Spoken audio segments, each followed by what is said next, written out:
বাংলাদেশে বাল্যবিবাহ প্রতিরোধ 18-র আগে বিয়ে করতে পারবে না, এই শর্তে কিশোরী মেয়েদের অর্থ সাহায্য এবং প্রশিক্ষণ দিয়ে কি বাল্যবিবাহ প্রতিরোধ করা সম্ভব?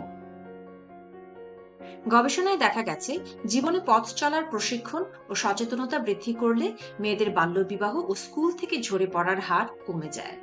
শর্তভিত্তিক অর্থ সাহায্য দিলেও এমন ফলাফল পাওয়া যায়। আমাদের গবেষণা বলছে, প্রশিক্ষণ ও নগদ অর্থ একসাথে দুটোই দেওয়া আরো কার্যকরী। কিশোরীদের জন্য দক্ষতা বৃদ্ধির প্রশিক্ষণ ও শর্ত সাপেক্ষে নগদ অর্থ সাহায্য নিয়ে ব্র্যাকের সমন্বিত একটি কর্মসূচি রয়েছে। তার উপরে বিআইজিডি একটি গবেষণা করছে।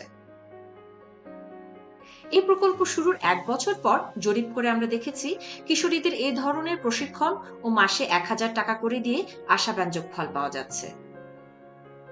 বাল্যবিবাহের হার হ্রাস, এতে অপ্রাপ্ত বয়স্ক মেয়েদের বিয়ের হার 4% কমেছে। পড়াশোনা চালিয়ে যাওয়া, এই মেয়েদের স্কুল থেকে ঝরে পড়ার হার কমেছে 5% এবং একই সাথে তাদের চিন্তাধারারও পরিবর্তন হচ্ছে। তাদের গ্রামের কিশোরীরা অল্প বয়সে বিয়ে করতে চায়, এই বিশ্বাস ধারণ করার প্রবণতা প্রশিক্ষণ এবং অর্থ সাহায্য পাওয়া মেয়েদের মধ্যে কমেছে 6.5%।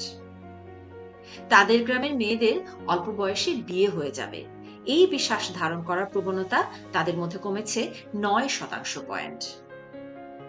এ বিষয়ে আরো জানতে আমাদের ওয়েবসাইটে যান।